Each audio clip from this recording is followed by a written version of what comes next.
What is going on, Diesel Nation? We're excited to have you guys with us today on the Diesel Podcast. On today's episode, it's going to be really different. I was a guest recently on Hot Shot Secrets Facebook Live, and they wanted to ask me some questions about the podcast, you guys, the content that we generate. So it's a different sort of take than what we normally discuss on the podcast. It was really fun to be on. I appreciate them inviting me to chat with them, and we're going to feature the whole live event that they had. So the guys are going to be chatting about their products, different things they're working on. So anytime Hot Shots Secret has been on the podcast, it's always been a really popular episode because regardless of whether we have a Cummins, Duramax, or Power Stroke, we all need to make sure our fuel has lubricity that helps the fuel systems live. There's so many different products that they have to be able to help any of the big three engines be able to run as well as they can, get better fuel economy. And so it's gonna be a really interesting chat that we know you guys are going to enjoy. We also want to encourage you, if you've never run fuel additives or you're looking at different oils or different things, make sure and go to hotshotsecret.com, check out what they have. They had a lot of specials going on right now as well to be able to save some money. All right, let's get to the live event that I recently did with Hot Shot Secrets, where I'm chatting more about the podcast, myself, the audience, content that we generate, and everything that we do here at the Diesel Podcast.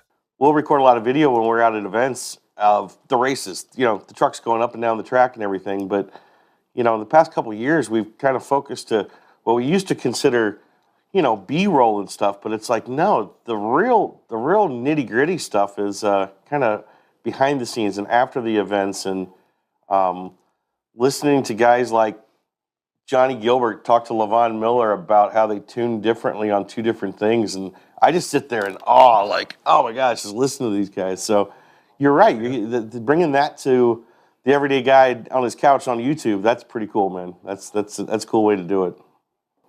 Well, people want authenticity. They want what's real, and those conversations are real. Or, I'd hear how somebody almost lost their business and how they had to rebuild it and restructure it and how they fought through that. And I thought, this is an amazing story. I bet a lot of people would love to hear. So, from that point, it just kind of took on a, life of its own and just, grew faster than we thought it would. But it's definitely been a blast being able to share these stories. You start Diesel Podcast? We started in January 2016, and admittedly, when we were talking about the idea, my first question was, "What is a podcast?" I didn't know what they were, and we started, not even knowing what we're doing, how to produce them, how to get people on, how to record stuff, and it was a really fun learning experience. So we're coming up on year 7.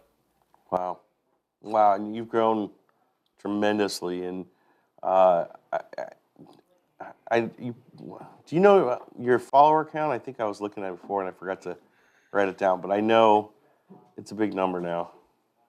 Yeah, I think I was looking the other day, and since we released the first one and we're over 450 episodes, it's been almost 9 million people have listened That's since crazy. the start till now. So 450 it's been episodes, overwhelming. 9 million, wow. Yeah, that's impressive. And we're sponsors of the program. You pretty much have every major diesel anything that supports the program. I love your sponsor wall that you basically have. It's a who's who of the diesel industry, and I think that's a testament to what you bring to the industry, and you're an important part of the industry. And I wouldn't say, how do I put it best? You provide the platform for it. That's why I love going on your show, because you're a great interviewer. You get me to talk about stuff that not everybody asks me, and I think it's because it's very organic and we have a good conversation. And I think that's why people love watching your stuff. They vicariously is that's what I would love to ask the guy, and you're really good at doing that. And the industry has backed you on that, and that's why I think your sponsor wall is this big. So kudos for you for all that growth. I definitely appreciate it. My background is not in interviewing people at all. It's not in media. I just look at it every time okay, if I'm an enthusiast, I'm going to talk with Kyle from Hot Shots today. What would I want to know about fuel additives? What would I want to know about oil? And really just being able to ask questions I think truck owners want to know. So our success, or the people who listen, or how big it's grown, it's really because of the diesel industry. And that's what we take pride in, is just trying to make sure that enthusiasts out there have a voice. They can hear about topics they're interested in. Some of the things we cover, I know are controversial, but it's part of what they're they're thinking about with their race trucks and different things that are going on in the industry. So we want to have that platform available for them to listen to it. Absolutely. And speaking of Johnny Gilbert, I see he just tuned in. So just mention you, Johnny. And so if you were to describe your podcast to, someone else there's a billion podcasts out there. What separates yours from, if I'm searching through all these podcasts, why am I going to listen to yours? I'd say there's a few reasons. That's actually a really good question. And I think a lot of it comes down to that we're just storytellers. This is what I do full time. I don't do anything else. So I can approach topics and have people on with differing opinions, unpopular opinions. Um, it's really just about telling the story. And I think that's given us creative freedom to cover every aspect of diesel. I don't have to just talk about the nice parts or the cool things. I can talk about what's going on with inventory, what's going on with the RPM Act, what's going on with emissions. Just touch so many different things. And I also think how accessible we make ourselves to the listener, where sometimes at night it's 10, 11, midnight, and I'm getting a message from somebody in British Columbia or Florida, and they're saying, "Hey, I love your podcast. I love listening to it. Um, could I come on and talk about my truck?" It's like, absolutely. That's who I want to talk to. Or can you get, Johnny from Stainless Diesel on, ask him about turbos, or Kyle on. I want to know about, how to winterize my diesel, which was a recent episode we did. So I think the access and the information, and just that it's organic, like we don't script them. I don't have a co-host. It's just me and the guest, and we just have a real conversation about a truck, parts, a build, sometimes business topics, struggles people have in achieving their goals and their dreams. And I think people hear that and they appreciate it because it's a real conversation. Yeah, as far as that goes, I know you talked a little bit about how you get your content, but what do you do when you can't figure out like what's the next thing to talk about, or is there never that problem for you guys? Do you kind of just start working with your guest that you're trying to interview and figure out something that's going to work for the industry? There's so many messages that we get or YouTube comments that I would probably have to do like become Joe Rogan and maybe, do 5 a week or 10 a week or something. So I haven't come to the point yet where I haven't had content, but what I try to do, because it's the Diesel podcast, is represent Ford, GM, Ram, talk about each one of those trucks at different year ranges, and just like I mentioned before, almost every individual truck owner or shop owner or company is so unique that there's so many angles to take. So I think it's really our audience that drives it, and paying attention to them and listening to them about what their interest is, what they're confused about. So luckily I haven't hit that point yet, but I'd attribute that to our audience and their engagement with us and access to being able to give us ideas for episodes. Well, speaking of your audience, I know you have a few different platforms you're on. One of them is the Discord, which was new to me. Yeah. You actually introduced me to it, and I apologize because I need to be on more. You said, Kyle, some people on here asking questions. And I remember I was at home one day. I was off one day when you had messaged me that, and I went on Discord. I set up like the account or whatever, and I'm just bang, bang, bang, bang. I started talking back to people. It was really interactive. It was all your listeners and fans. I was like, it's great. And I don't go on there as much as I can anymore. But tell me about that Discord angle, because that was a new application to me, and it seems to be working really well for you to further engage with your audience. Yeah, I think it was something I was introduced to or told about from people in other industries, whether it's video gaming or other things. It was basically an app you could have on your phone to be able to be a part of a community. You could organize it, into different sections. You could have tons of different stuff people could discuss, and I didn't see that out there. And I thought this would be really cool. So I started to look around and I saw, some ones for Jeeps and cars and things like that. I thought this would be cool to bring our fans, the people who listen all the time, people who are really curious about how to build their truck, and have us all chat together. So it wasn't just me talking to a guest. It was almost 700 people that have Cummins Duramax Power Stroke trucks. We could all chat with each other, share build tips, talk about how to get better fuel economy, and it's been really cool because it's so easy to access. It's a free download on your phone. It's free to join. There's tons of sections. People are always talking about stuff, so it's been really cool. I really enjoy being on there. I probably spend the most time of all of our apps on Discord because those guys keep me busy over there with questions. And there's a ton that come up for you guys at Hot Shots, and I try my best to answer them. But it's a great way for all of us to come together, whether we're sponsors, listeners, myself, the team that we have here. Just one easy place to log into on your phone.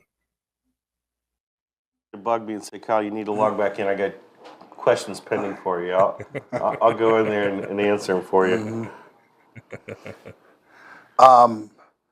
So what did you do before you got into doing the Diesel podcast? I know you mentioned you do this full time. Maybe explain a bit about that. And also, I heard you mention about your team as well. Yeah.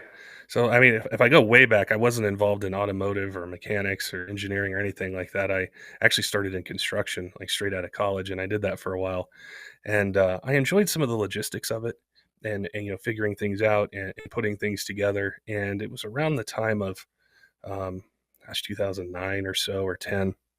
And I realized I wasn't passionate about it. And I thought, if I'm going to do something, I really need to enjoy it. And diesel trucks and trucks in general were one of those things. So, I got involved working in the aftermarket, in sales and technical stuff. And then just the idea grew even more of, hey, how can I want to do, I don't like to say media. I don't like to say that the Diesel Podcast is a media company, but how can I deliver information? How can I help people? Which is really what drives. I love helping people with their truck, with them learn things about it, learn about their businesses, save time. I've had some episodes, which are my favorite, where somebody will say, "Hey, I listened to your podcast with this guest. I've wanted to start my own diesel shop, and I talked with my wife, and I'm going to do it." And I stop and I think, wow, this conversation inspired somebody to make a change, to make a career, to pursue a dream. And so that's where I realized I was in the right spot. That's where I knew, okay, I had found what I'm meant to do, which is be able to share stories and inspire people. And you do that very well. I know we're live right now. Your podcast is recorded and played back, but it's still a live interview. Yeah. And so I think that's also what makes it authentic, and it's an authentic conversation with somebody too. So, have you ever been straight live? Did you move to the recording for just because you do so many of them and you got to hit at certain times, or how does that work out? We started with recording them just because of the schedules that our guests would have and when we could do them. Sometimes they're late at night, sometimes they're on weekends. Sometimes I'm on Mountain Time at 4 a.m. to have somebody on at 6 a.m. Eastern. And so I just naturally kind of worked that way. And for the longest time, it was just audio. And then the audience said, "Hey, we'd love to see video. We want to see the guests. We want to see the trucks. We want to see the turbo or, the product that's being discussed." So we went to video in 2021. And it's been, like this experience is totally different because usually I'm the one asking questions and going through it. And it's like with a live, it's very similar, but it's also different because sometimes there are technical issues, which we've had on the podcast, and internet drops out or something like that, and we can accommodate it. But I just love the authenticity, like of the live we're doing today, or Kyle, when you've been on, you come on, there's no script for it. There's just, I'll tell you, hey, I want to talk about oil, and we talk about oil, and I think that creates the absolute best content, the most authentic information that the diesel truck enthusiast really wants to hear and what they'll tune into. Absolutely. Do you are you truly a one-man show, or do you have help with supporting this at all? Because I know all my interaction with you, I just know you. I'm like, how does this man do all this, especially now up to the frequency that you're posting? I wish I could do it all, but I definitely can't. So, we've got three people that help us full time, one part time, and there's so many parts that go into this. Like I do the episodes or I talk with the guests, but the team takes our audio and video, puts it together, does our graphic design, for the website or for social media. I get help with scheduling. So to do 4 episodes a week and to cover the different seasons and the things that are going on, I definitely need help. So this is, even though I'm on every episode and sort of the face of it, it wouldn't exist without the people we have. There's no way I could do this by myself. I could talk to people, but I wouldn't even know how to produce it or do the sound editing and the video quality and all that stuff. So they really make this podcast go. I just ask the questions. The easy but hard job at the same time. Yeah. Anything new in the works that you want to tell us about, or anything? What's going on over there, new and exciting? Really, the biggest thing this year was going to 4 episodes a week. That took a lot. We had done 2 a week for a really long time, but that took a whole team effort to be able to do that. And then, as Kyle had mentioned, with Discord and being able to get help with that and be able to just handle the volume of questions and things that we're doing. So that's been our main focus. Is just growing it, trying to reach new people. That's a main focus of what we're doing. Is we know that our fans from the beginning, we appreciate them, and we know there's a lot of people that are interested in diesel, but how do we reach them? How do I reach them on YouTube? How do I find somebody who doesn't have a diesel truck but they're interested in it? Because I want them to have information, find great companies, learn about them, so when they do buy it, it's an experience where they don't run into maybe some of the mistakes I made when I first bought a diesel truck. So we're really looking at new ways to be able to, expand our audience, find people who are interested in diesel. Maybe they have one and they haven't ever modified it. They haven't ever upgraded it. They haven't thought about what wheels and tires or suspension upgrades am I going to do? How do I reach that person? Because I think as an industry, that's what we need, is the continued growth of ownership and people that are passionate. Well, and you just brought out another point that I really want to drive home. What makes the program so great? It is for everybody. It is for your first time diesel owner, all the way up to your heavy seasoned diesel tech. And you've got content for everybody across the board. And we deal with it a lot here at Hot Shots. Like when we even talk about product education, and we're trying to train somebody on a product. We don't want to speak down to a very wise seasoned diesel person when we're talking about increasing cetane in their fuel or something. But at the same time, we know we have first time diesel owners that need that information that don't have it. And it's often like a careful balance of speaking to 2 audiences at the same time. And you really do a good job of pulling that off. And it's led by the content, but really how you deliver it. And when you bring somebody on, I love that. When I get really excited that I see you have an episode with somebody that I'm really interested in hearing what they got to say, I get something in that interview that I also, as going through it, I know is great for that first time diesel owner. Are you conscious of that when you're speaking to someone? That do you try to get a little for all your listeners out of that? Is that something or does that just happen? Because you're really good at it, whether you mean to or not. I do try to approach every podcast like someone who's listening doesn't know what we're really talking about. They know it's important, but they don't know about lubricity or water in fuel or their CP4, why they need to run this additive. And I know there's also a part of our audience that they know vastly more than I do about it. And so I try to ask questions of the guest that's going to introduce that new person to the topic, also be able to educate somebody who's familiar with it, and then also someone who's really passionate about it and reads all the analysis and all those sorts of things, so that not just that new diesel truck owner, they're going to progress in their knowledge, and I want them to be able to come back to that episode a year from now, 5 years from now, and say, okay, I understand some of these other things that the guest was talking about that a year or 5 years ago I had no idea about this. So we try to make episodes that don't expire, I guess, for the listener. I look at it as a journey. Like my journey started with, I like diesel trucks. They make a lot of torque, and it progressed into a whole host of upgrades and drag racing and everything like that. And I want this podcast to be able to grow with people regardless of what stage of enthusiasm or knowledge that they have. Good thing about the platform you're on too, even through indexing through your YouTube, those episodes do live forever. And then somebody who's coming into diesels just now can go find a podcast of yours 4 or 5 years ago that's completely relevant to what they're going through. So it's cool that this platform allows for that too. Yeah. Do Yeah, you we have get that any? all the time. Sorry about that. Do you have any favorite episodes that you remember? Now you're going and doing this 4 times a week.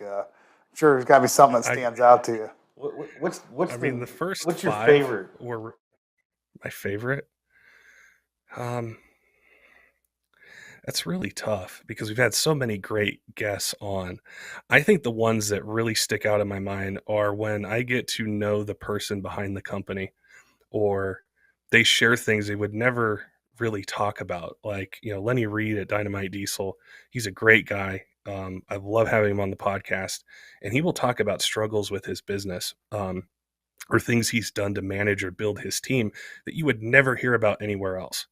And that authenticity and just, some of the stories he's told, a lot of people find inspiration, and he'll tell me after, hey, I heard from somebody in Europe about this, or Australia, or my inbox is just overwhelmed with people talking about it. And yeah, it's part of his injectors, but it's really also about his story and what he's saying. So anything that pertains to that, I love, and there's a lot of them. Ryan Milliken, Corey Willis, Lenny Reed. I can't even name them all, but any episode that gets into how somebody built what they built or how they did what they did, that's what really gets me. And those are the ones that stick out to me a lot. It's funny you say that. Ryan Milton's boring, forget him. But I was watching one of your episodes the other day, and it cycles on like another episode afterwards, Yeah. and it went to the Corey Willis interview you had, and before I had time to even like change it, I got sucked in, and Corey, when he gets going, man, that was a really good one.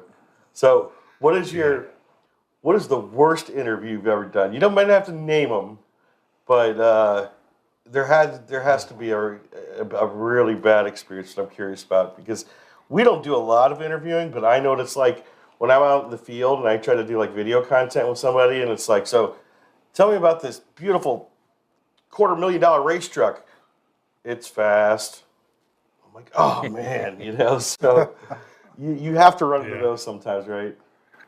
Well, I would say I can't define them as the worst, because that guest had a story to tell, but early on in this, I had no idea what I was doing, and I didn't really understand kind of the art of conversation. And so I'd say if I early on would get a guest and I would say, hey, well, tell me about your truck, and they had a shorter answer, and they didn't expand on it, I had to learn how to almost draw the conversation out of them. And I think because they're nervous or they've never done a podcast before. And so that's been something I've grown with just hosting it. But early on, I would think, how am I going to keep the conversation going, or how do I make this appealing or teach somebody something? So those were definitely challenges and things I've learned along the way that I can do that. I can really talk to anybody and get a story out of them, get information. But those I say would have been the hardest ones that I ever did. Yeah, well, you've certainly honed your craft at getting people to talk, so you're good at that. I can tell you the one I was the most nervous for ever was Levon Miller. I think he was the third one I ever did. I was definitely The old nervous one. chatting with him because I've looked up to him for a long time. And I thought Levon Miller's going to be on the podcast, and that one I was definitely nervous for. He's boring too. So he was like very early for you, like back in 2016, 17. Then your third one, you said? Yeah. Back and look at that one. Second or third one. Yeah. There was like Ryan Milliken and a couple other guys and Levon Miller, and it was just people I had known, in diesel. And I just remember, that one I always looked up to, his trucks that won DPC and what he was doing. And so I'm a fan, so I was super nervous. I have to go look that one up then. That'll be a good one. Because what's funny about Levon too is, Levon Fire Punk's what drew us into high performance racing stuff to start with, and we go back to some of those early ones before your time even. Right. And Levon was very good-ish at like media stuff, interviews. Now he just kills it, and I was the same way with him. Like, we were still feeling each other out. Now Levon and I have done so many darn interviews together, talking about our relationship, that it's like we don't even get ready for them anymore. We just like show up and go and stuff. But I remember some very awkward ones we had as well. And what you're talking about was before then. So I need to go find some early Le Mans stuff and maybe do a blooper reel out of that one. That with different racers, like I remember we were at a poll, and all of a sudden this guy, like 1 year to the next, like, did he go to interview school or something? Like, seriously, like they do get better. They do get better over time. Yes, I appreciate what you do because it's like working that muscle. These guys get so much better and comfortable and on camera and I'm sure that's different going from audio to video as well. How was that changed? Did you feel like I was oh terrified. no, I'm gonna pull the curtain out on the wizard like? Oh yeah, I was terrified because I'm like, because I'm not naturally, I'm not really outgoing or like the life of the party or anything like that. So it was hard enough to do just an audio podcast, but the audience wanted it. I saw the value in it. I know it would make the content and the guests stronger. And so I said, all right, let's do video. And I was nervous at first, but then I just got used to it. And I realized that it made the podcast deeper and, the guests and I could engage with each other better and just, I think, have a more authentic conversation because we could see each other. We could, read each other's mannerisms and stuff. So I'm glad we did it. But yeah, I was definitely nervous the first couple ones that we did. So if you had a crystal ball and you're looking in the future, as we know, everything evolves, everything changes. Like you changed from audio to video. You're a dominant player in the podcast world, especially you're the number one in our world, our diesel world here. What's next? Like you always seem to stay in front of the turn there. So what do you see coming down the road? Like what's Diesel Podcast going to be 5 years from now? That's a really good question. I think it changes a number of different ways because the diesel industry has changed drastically. So I think what people look for, what they want to hear about, is something that I try to stay in tune with. So the episodes might change, they might get longer. It might involve more people. It could have, 2 or 3 guests on at the same time. I think that, the audience in their own way tells me what they want. And my job is to just listen to it. And then me and the team make it happen. And so I don't see diesel slowing down. I see it has changed a bit, but people want to know about emissions on stuff. They want to know how to make their trucks last when they spend the money that they do. They want to know about fuel, oil, fluids, maintenance schedules. Whereas in the past, I think the big thing was horsepower. How do I make X amount of power and how do I race this? And so I think there's been a little bit of a shift where people are asking, how do I make my truck last? I don't want to go buy a new one, or I just bought it. I want to make sure that I have it for 10 or 15 years. So I anticipate the audience is going to lead us there, and how we incorporate guests, might change a little bit. Maybe they'll be, in person at some point. I don't really know, but I've just been really focused on trying to tell a story, get the information, and deliver what people want to hear about. And it kind of just takes us where it takes us. It's kind of how the podcast started. We didn't know if it would work. We didn't know if anybody would listen. And, now we're almost 7 years in. Well, it works, and they're listening, and you're doing a heck of a job of it. So, before we let you go, why don't you tell everybody where they can find the podcast? In the Discord, give us the whole 9 on all these avenues you got. Yeah. On YouTube, just search the Diesel Podcast. If you look on Facebook or Instagram, you'll find it as well. I would say Instagram would be the easiest. You just click our link tree there, and there's links to our website, our Discord. Really everything's right there, but you search the Diesel Podcast. You can even Google it, and we'll pop up there with different episodes. But podcast apps, wherever the people like to listen, whether it's iTunes or SoundCloud or Spotify, iHeartRadio, we're on all of them. And we'd love to see new people on there. Ask us questions, join, let us know if they want to hear about a topic or want a particular guest on, want us to cover it. I definitely do all I can to make sure that we get them on the podcast. Absolutely. You do a great job of it. Well, Patrick, I really appreciate you joining us, man, and thank you for all you do with Diesel Podcast, and I hope everybody goes out there and subscribes to all the channels. We had Patrick on because he really does a good thing for the community, and he's a strong part of it. So We really wish you the best of luck and continued growth with it. And I mean, heck, we got another interview coming up here. We're going to do in a few weeks. So continued partnership with Hot Shot Secret. We obviously appreciate that too. So thanks for what you do, Patrick, and good luck with all your future growth I know you're going to have. Thank you, guys. I appreciate being on today and look forward to chatting with you here in a couple weeks, Kyle, and getting some more good information out there for diesel truck owners. All right, buddy. Thanks a lot. Yeah, thanks again for taking the time to be with us. Yeah. Well, there you go. Patrick from the Diesel Podcast. I'm telling you, folks, if you don't already subscribe to it.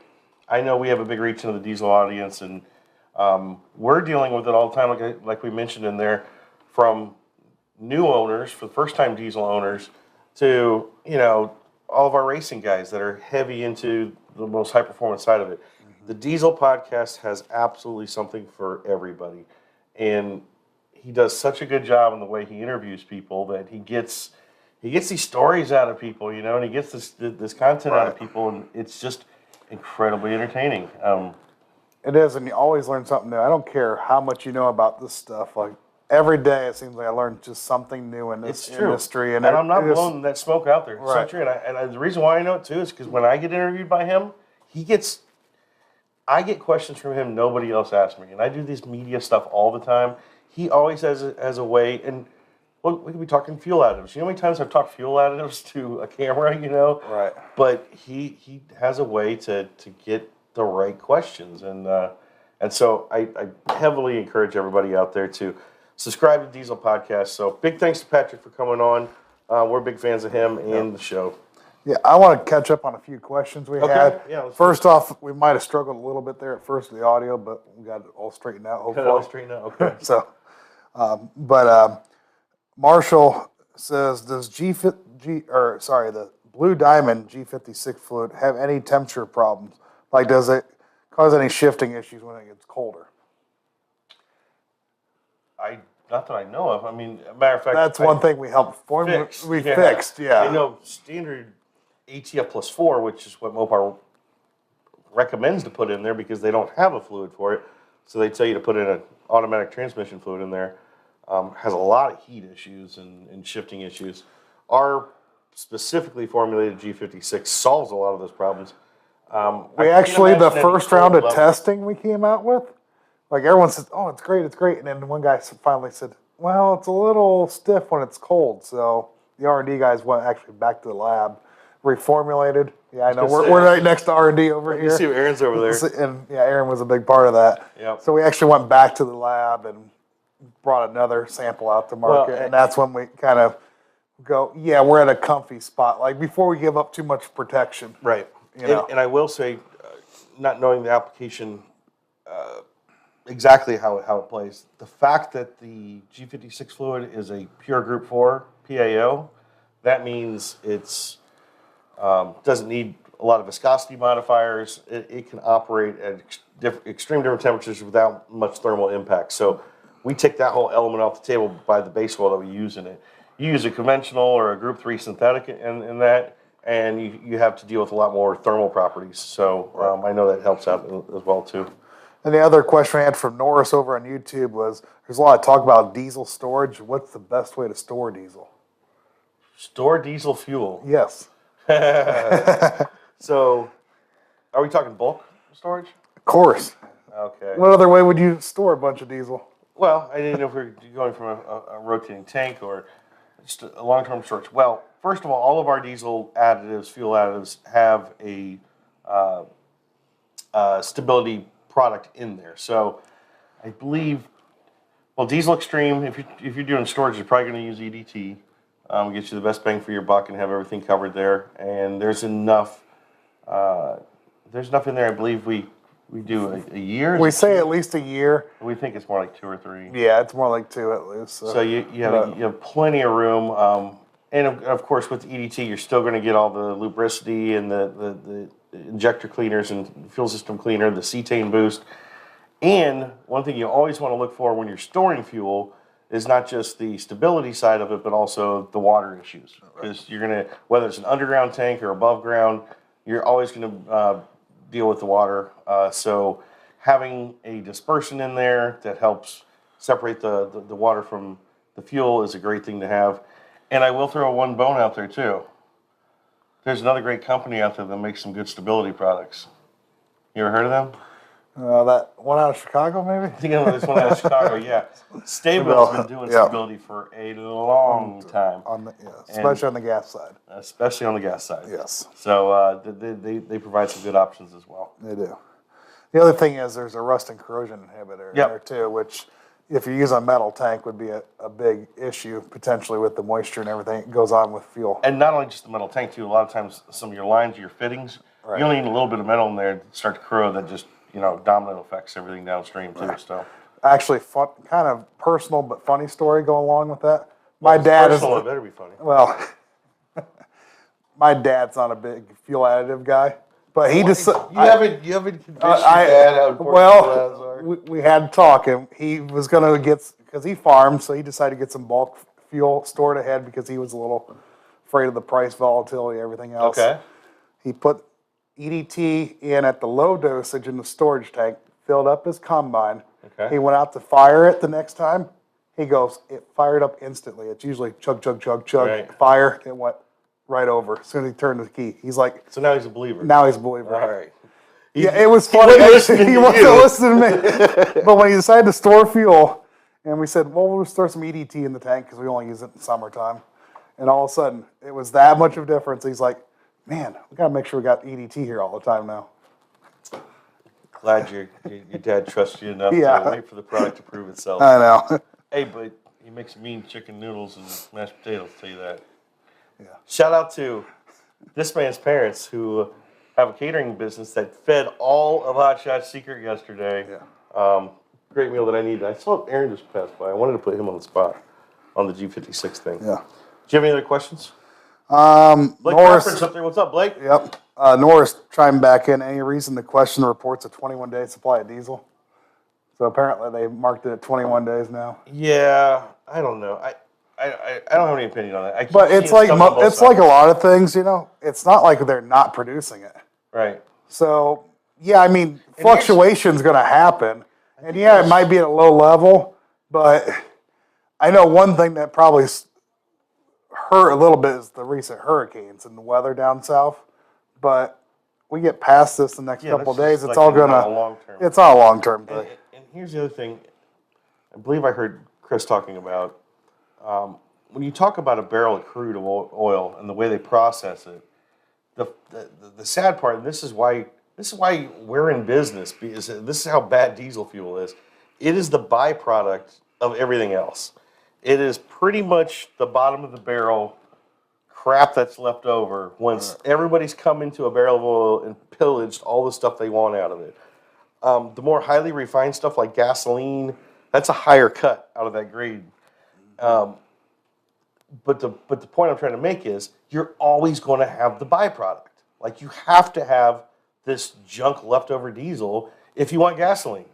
So it's not like they can have a choice. Like in order to refine a lot of this stuff, it goes through a process. And unfortunately, as they put it, you have this really poor byproduct of diesel fuel, but we made a whole industry out of it, and it's needed. So it ain't going unless the rest of it's going, because it has to be made if you're making the other stuff. And just like we kind of started out with, just because there's 21 days today doesn't mean that there's not going to be 30 days in a week. Like it's not that they stopped. It's not like they've stopped production completely. Right. So. And we'll be back on for a Facebook Live in about 30 days, roughly. So maybe our next one we'll be talking about how diesel's now gone. So welcome to the gas. I'll be willing to bet you $1 we'll still have diesel fuel next Facebook Live. I bet so too.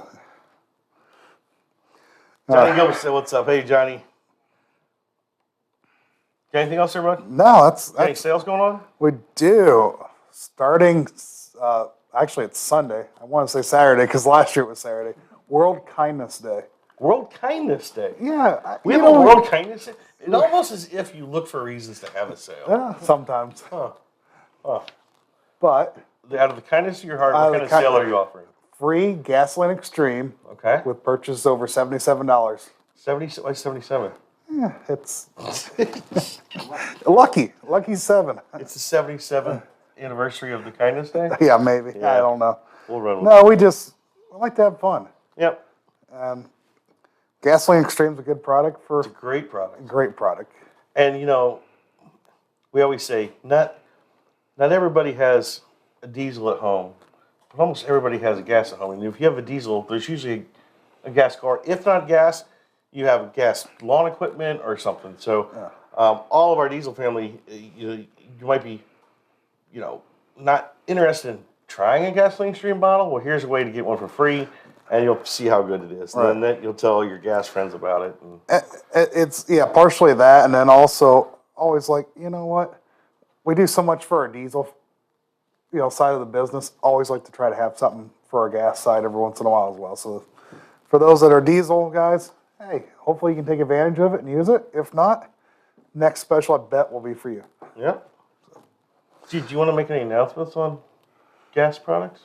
No, not really. No? No, we're Okay. still holding that one close to the vest. Okay, I won't be Kevin then. No, don't be Kevin. No mystery box. No Mystery box unveiling live. No. And then- retail sales too? Yeah, so we also got retail. So O'Reilly Auto Parts has got everything on sale basically. Wow. $3 off EDT, the 16-ounce squeeze, $4 off Diesel Extreme 2 quarts, and then FR3, $3 off of the, I believe it's a 16-ouncer. There it is. Wow. So get to your local O'Reilly's and stock up. That goes through the end of the month here? Yes, 29th. Through the 29th. So that goes right into, I guess, Black Friday then, right? Yeah. Yeah. Black through Friday. through Black Are you Friday. ready for Black Friday? I am not, and here's the Oh, worst part. You're too I'm busy doing World I Kindness missed Day it. sales. I am. And then I'm in next week, Right. which is all full of meetings. Right. And then the following week I took off Yeah. like an idiot. So Well, I've got a couple more events and then I'm off. I'll see y'all in 23. yeah, I know I'll see you at PRI. There you go. Yeah. Well, and I also know we got a Pilot one too. Yes. Buy 2 EDT 32 ounces and get $8 in Pilot rewards. So that's at your Pilot and Flying J now through the end of the year. So that's a good deal for those that are racking up the points. That pays off quite a bit too. Okay. So, Yep. but we got a cool thing that happened. Did you see this week? I did briefly see it. I actually have not even watched the video yet. Maddie Graves from Holly Rock just smoked a pass. They don't have the number here. I'm top of my head. I think it's a 3.923 at 185. Something like that. So, as I had said earlier, Maddie was known as the fastest woman in diesel motorsports. She is just now the fastest in diesel motorsports. Kudos to Fire Pump Diesel for being the first to the threes. They ran their 399. Maddie just blew it out of the water this week, and I believe it was at MIR. I can't tell you how cool it is. I was messaging Mike earlier today. Maddie's one of my favorite people to watch go down the track, but as soon as she leaves, I turn and look at Mike. There's nobody who drives a car they're not in more than Mike Graves, and he is in with her the whole pass. I mean, just squinching, he can't hold it in. And so for her to pass those lines and to put up that new world record, new fastest, new quickest, no one has ever gone that fast or that quick in the 8th mile. I know it's just so cool. So huge congrats to Maddie Graves, to Mike Graves, to everybody at Holly Rock. That's quite an accomplishment. Do we have it here? Yeah, we're playing it here. Oh, Yeah. hell yeah. Yeah. Why not? No kidding. This is something else, man. And this is a true twin turbo Duramax setup. So it's not like your compound setup we see in a lot of diesels.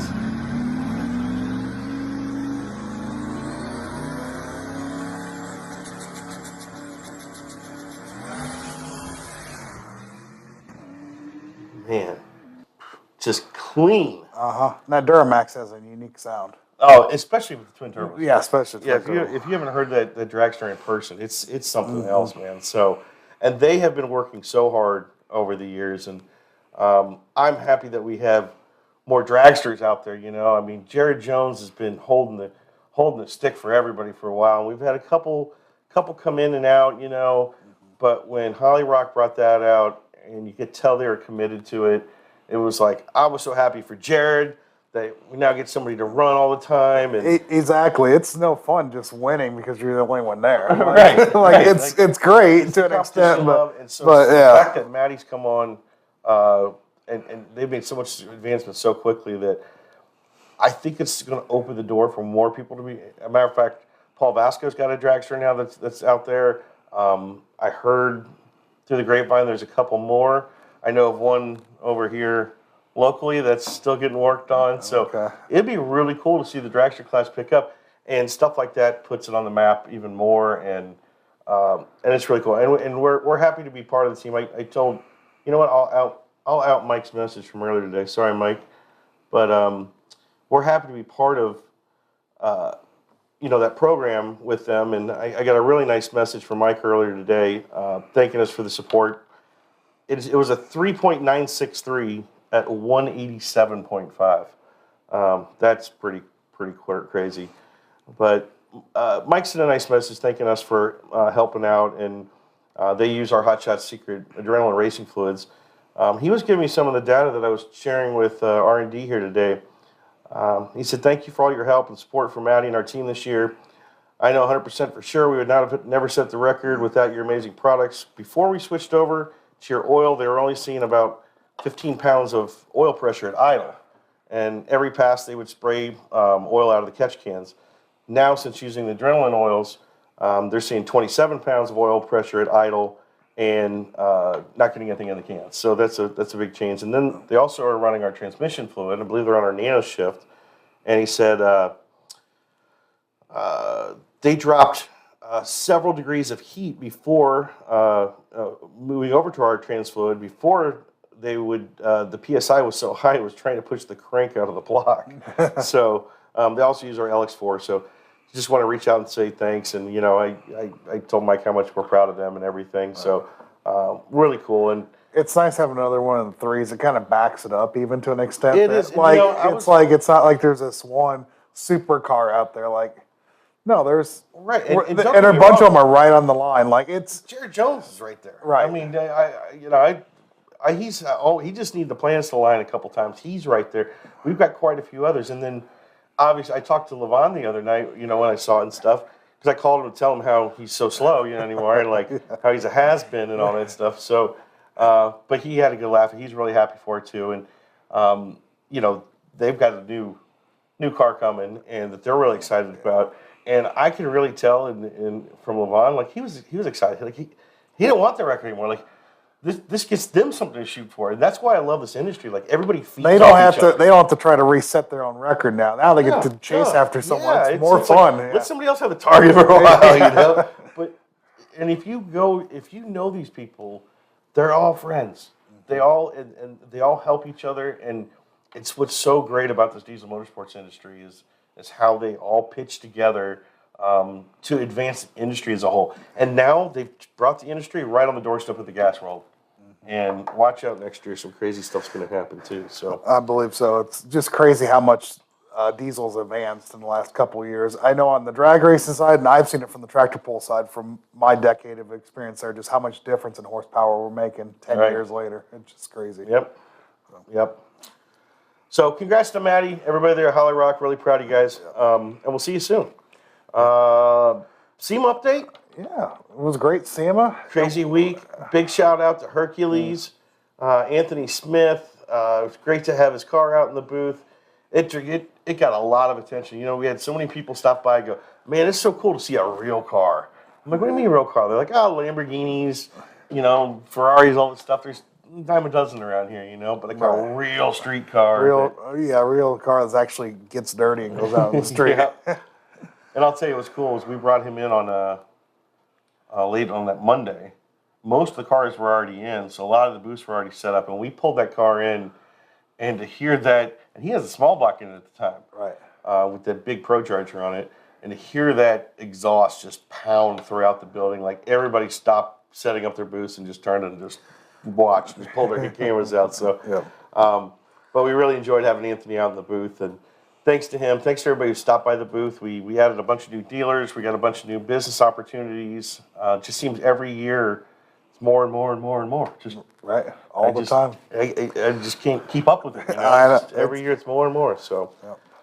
And just want to remind everyone to start thinking about stocking up for winter if you haven't already. You got a full line of products, the new EDT Plus Winter Defense, Diesel Winter Rescue, which is like the best $20 you keep in your pickup just in case, and then Diesel Winter Anti-Gel as usual for us. So good time to stock up now before it gets extremely cold like it's going to do this weekend around here. We never. It's always something. Right. Back and forth, back and forth. And also want to remind everyone to tune into the Steve Summers Overnight Drive, live each weeknight from midnight to 5 a.m. Eastern from the Hot Shot Secret Studios. Check them out at YouTube, Facebook page, also overnightdriveradio.com for all your other podcasts and all the other services we're on as well. Yeah. I see Mike Miller chiming in there. How you doing, Mike? Shout out to Legacy Performance Diesel. Yeah. That's about it. Oh, big one. got a big one. It's all you, man. This is the one you. Is this where we're actually rolling out the announcement? Right. Okay. So, for those of you that didn't know, we are big supporters of Battle Scarred Motorsports. They're a great charity group of military guys that have put together this great organization. They do what we call adrenaline therapy. They race endurance cars in 24 Hours of Lemons and the Champ Car Series, and they invite not just active duty but retired military personnel as well as first responders, police, fire, medic, to come out and experience this racing weekend with their team. It's a way for these guys to get the camaraderie of that type of group again, to get the adrenaline rush. These people get to come out, wrench on the cars, help in the pits, drive the race cars. It's a weekend experience. I went down there a couple years ago to Texas to watch what they do and was just amazed at seeing some of the new people come in and the transformation of people in just a short weekend. So we've continued to support Battle Scarred Motorsports. And this year we did a lot of donations with them again. One of those was a donation to their fund to help fund new people coming on. And part of that was... Because it gets kind of expensive. It's very expensive. It is. Especially, you think drag racing is expensive. Try road course stuff. You get suspension and brakes, and and they beat these things up. And now they have multiple cars. So the good thing about multiple cars, they can get that many more vets behind the wheel and everything, but with that comes more costs. So right. We love to support them.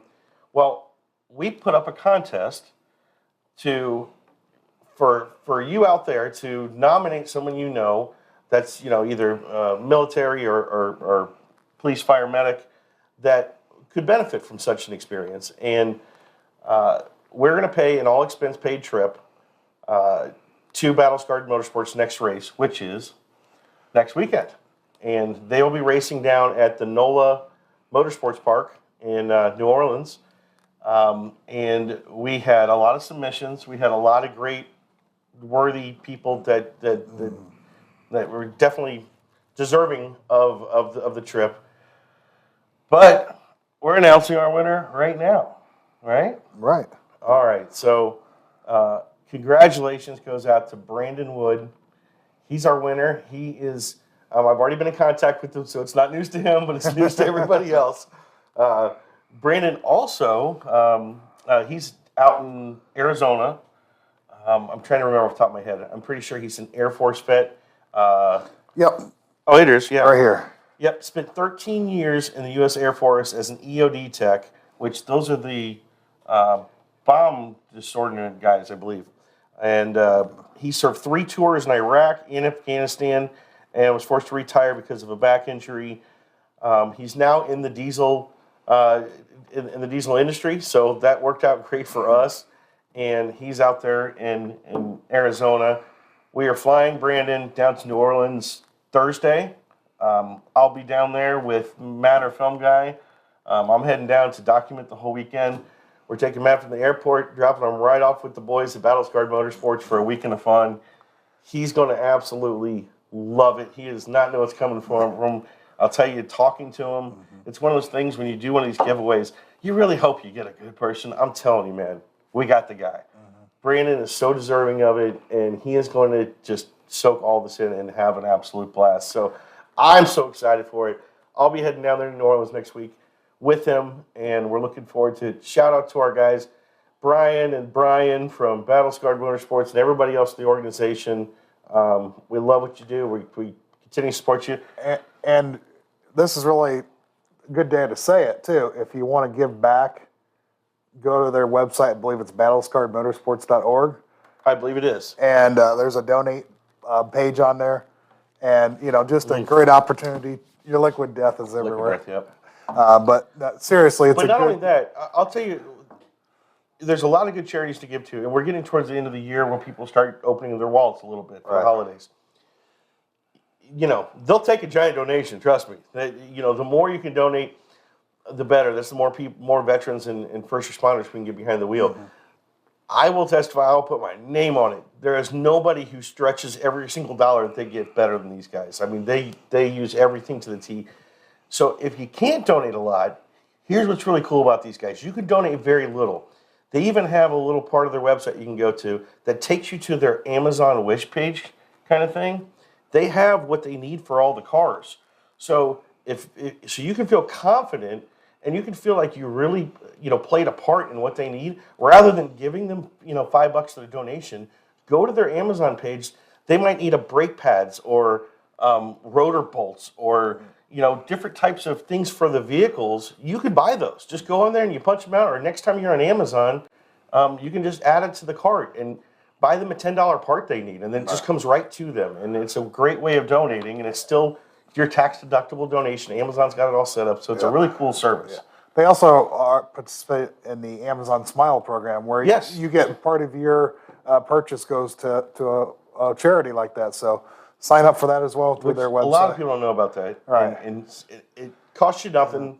It literally is Amazon Smile. Look it up, and then you get to pick your charity. So all you do on Amazon, everything you purchase, a little portion goes to somebody, and it costs you nothing. So if you don't have anybody on your Smile account, set one up. Let's give that to Battle Scarred Motorsports. There we go. And I will see all them guys next weekend. So, all right. Until then, we'll be back next month. Are we going on before PRI or after PRI? I can't remember what we said we were going to do now. Yeah, we'll have to look at it. It's a month from now. It's true. We got 30 days. Next up in a month will be PRI. So look out for us. We'll be in booth 4005. We are going to have Bill Lutz, badass, blown Hemi. Mm-hmm. That is the most obnoxious sounding engine you've ever heard. We're going to have Bill Lutz's car in the booth. You think he's going to fire it up inside the building? He absolutely is. We were just talking about, I was talking to him yesterday about how to get out of there. Yeah. And it's a pain to get out if you wait for your trailer. I was like, but if you drive it, you can drive it out of there, and you can drive all down the streets of Indy, right by all the cops and wave. He can't wait. So that thing, we're going to drive that thing straight down the boulevard. I hope you have the video camera ready for it. I'll be all over. I know you will. We'll have GoPros on that thing. Yeah, so there we go. That'll be fun. So Bill's car will be out there. A lot of our Hot Shot Secret sponsored racers are going to be in the booth signing autographs, including the world's fastest, Matty Graves, will be in our booth signing autographs too. Go. So nice. And then the old has-been like Larson Miller guy. He'll probably be there too to sign an autograph or two. So, but and both you and I will be out in the booth as well. We'll be there too. So, that's right. Yep. That's right. I'll sign autographs. I will too. Yeah, me too. They're not worth anything. Just you and I. I'll sign one for you. You sign one for me. There we go. We'll feel good. There we go. Well, that should do it. So thanks everybody. Stay tuned. We will be documenting the trip for Brandon at the Battle Scarred Motorsports. So we should have that out right for the holidays and everything. So look out for that. And otherwise, thanks to Patrick from the Diesel Podcast. Really appreciate him coming on and joining us. Make sure you subscribe to the Diesel Podcast. Great source there. So good support of the industry. Yep. Until next time, we'll have a good weekend. Don't forget, Diesel fans, make sure and head on over to hotshotsecret.com. Check out what they have. They have a ton of different stuff, regardless of whether you got an older diesel truck, a newer one, and they've got a lot of specials going on right now you can take advantage of, save some money, and make sure that you're doing everything that you can. Make sure that your truck lasts and performs the way that you want it to. Until next time, keep the shiny side up.